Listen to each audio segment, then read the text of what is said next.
મોરબીના સનાડા ગામ પાસે બનાવવામાં આવેલ કમલમ કાર્યાલયનું આજે કેન્દ્રીય ગૃહમંત્રી અમિત શાહના હસ્તે ઉદ્ઘાટન કરવામાં આવ્યું હતું।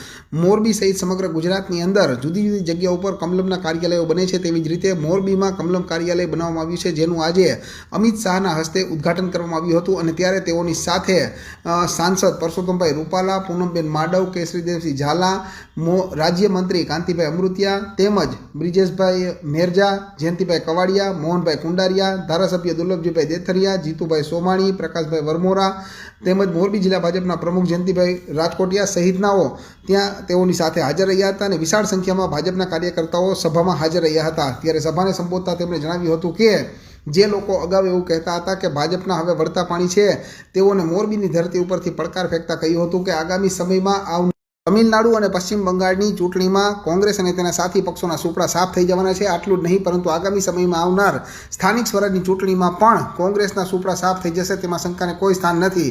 અને ખાસ કરીને કોંગ્રેસને હવે દૂરબીન લઈને શોધવી પડે તેવી સ્થિતિ ન આવે ત્યાં સુધી ભાજપના કાર્યકર્તાઓએ હવે પગ વાળીને બેસવાનું નથી, તેવી પણ ટકોર અમિત શાહ દ્વારા કરવામાં આવી હતી।